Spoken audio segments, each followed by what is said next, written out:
There are 13 two-digit consecutive odd numbers. If 39 is the mean of first 5 such numbers, then what is the mean of all the 13 numbers? अब यहाँ पे क्या होगा, एक ही problem को solve करने का तरीका एक से ज्यादा हो सकता है, लोग अलग अलग तरीके से चीजों को सॉल्व करते हैं। तो यहाँ पे इस प्रॉब्लम को मैं एपी से सॉल्व करने वाला हूँ। तो चलिए हम लोग एपी से इसको सॉल्व करते हैं। तो सबसे पहले मीन का कॉन्सेप्ट क्या आप समझ लीजिए। मीन का मतलब होता है कि जब आप किसी नंबर का मीन निकालोगे तो उन सभी नंबर का आपको लिखना होता है सम। इसे लिखोगे sum of data divided by number of data, मतलब कितने नंबर्स का आपने सम लिया हुआ है उतने ही नंबर सबको डिवाइड करना होता है, तो आपको मीन मिल जाता है। जैसे अगर मीन 5 नंबर का निकालना होगा तो 5 नंबर्स जो भी होंगे उनका सम लिखना है, उसी को 5 से डिवाइड कर देना है। ठीक है, अब हम आते हैं अर्थमेटिक प्रोग्रेशन पे, जिससे इसको हम सॉल्व करेंगे। अर्थमेटिक प्रोग्रेशन का मतलब होता है आपके पास एक होगा सीरीज ऑफ नंबर, और उस सीरीज ऑफ नंबर में जो डिफरेंस होगा वो डिफरेंस सेम होना चाहिए, ये डिफरेंस अलग नहीं होना चाहिए। ठीक है, जैसे आप 1 2 3 4 ऐसे लिखोगे तो ये एपी में आ जाएगा, क्योंकि यहाँ पे सब में डिफरेंस एक एक का है। ऐसे डिफरेंस 2 का 4 का 6 का कुछ भी आप यूज कर सकते हो, बस सारे नंबर में डिफरेंस सेम होना चाहिए। अब हम समझते हैं यहाँ पे कंसेक्यूटिव ऑड नंबर या कंसेक्यूटिव इवन नंबर का मतलब क्या होता है। कंसेक्यूटिव मतलब होता है लगातार आने वाले नंबर, बीच में किसी नंबर का कुछ छोड़ना नहीं है।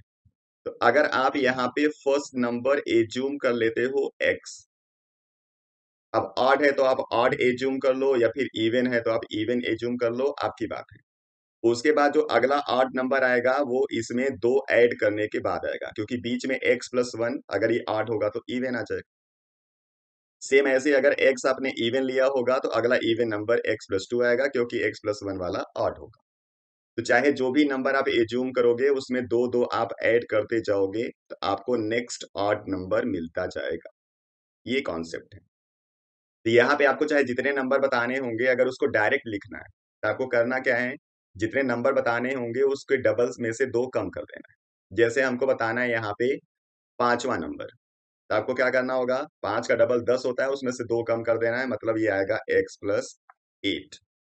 ऐसे आपको बताना है मान लो 13th नंबर, तो क्या होगा, इसका डबल कर दोगे 26, उसमें से 2 कम कर दोगे 24, मतलब x+24। ठीक है, अब हमने 13 तो 5 क्यों लिखा है, क्योंकि इसको हम यहाँ पे यूज करने वाले हैं। ठीक है, चलिए अब अर्थमेटिक प्रोग्रेशन में सम निकालने का फार्मूला है 2, जिसमें से हम दूसरा वाला फार्मूला यूज करेंगे जहां पे आता है SN=n/2 a+an। इस फार्मूले को समझ लीजिए, ये क्या है। n है कि आप कितने नंबर का यहाँ पे सम बता रहे हो, ये a है फर्स्ट नंबर, और an है यहाँ पे लास्ट नंबर। ठीक है, अब जैसे सम हमको बताना है 5 नंबर का, तो पहला नंबर तो आपने एज्यूम किया हुआ है x, 5वां नंबर आपका है x+8। यहाँ a की जगह लिखना है x, an की जगह लिखना है x+8, और इसी को मल्टीप्लाई करना है किससे, n की वैल्यू 5 है इसलिए 5/2 से। ये तो हो गया सम ऑफ 5 नंबर, और इसी को जब आप 5 से डिवाइड कर दोगे तो ये हो गया मीन। यहाँ पे नंबर ऑफ डेटा से हमने डिवाइड कर दिया, और ये वैल्यू आपको दिया हुआ है यहाँ पे 39 is the mean of first 5 number. ये इक्वल टू कर दोगे 39, तो आपको यहाँ से x मिल जाएगा। तो पहले इसका x निकाल लेते हैं।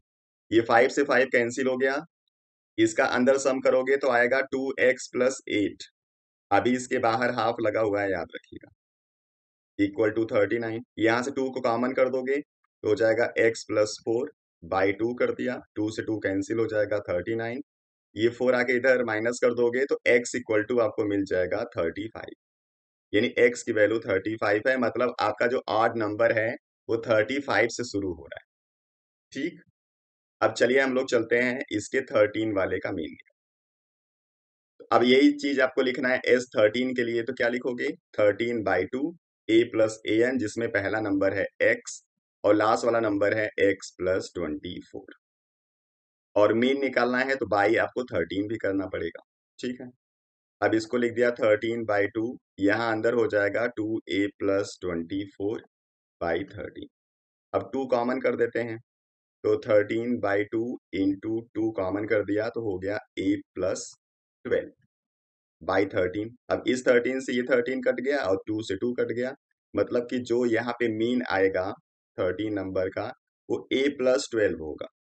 ए आपका है 35, उसमें 12 ऐड कर दोगे तो आंसर आ जाएगा 47। मतलब इसका जो आंसर है वो 47 है। तो ये हो गया इसका आंसर। इस तरीके से इसको हम एपी से सॉल्व कर देते हैं। अब यहाँ पे बहुत सारे लोग हमको कमेंट करते हैं कि जो ये आंसर्स होते हैं बहुत बड़े होते हैं, इन पे टाइम ज़्यादा लगता है। तो टाइम यहाँ पे समझाने में थोड़ा-सा ज़्यादा लग सकता है। बाकी जब आप प्रैक्टिस करते हो तो अपने आप टाइम रिड्यूस हो जाता है, इसलिए आपको बार-बार प्रैक्टिस करते रहना है। प्रैक्टिस करोगे तो ये बहुत कम टाइम में हो जाता है। इसको मुझे सॉल्व करने में मुझे लगता है कि 1 मिनट भी नहीं लगेगा, ये सॉल्व हो जाएगा। इसलिए आप भी इस तरीके से कंटीन्यूअसली प्रैक्टिस करते रहिए, आपका भी टाइम रिड्यूस हो जाएगा और आप ज़रूर इसको सॉल्व कर पाओगे। चलिए नेक्स्ट वीडियो में फिर आते हैं दूसरे प्रॉब्लम के साथ। आप लोग पढ़ते रहिए, अपना ख्याल रखिए। Thank you.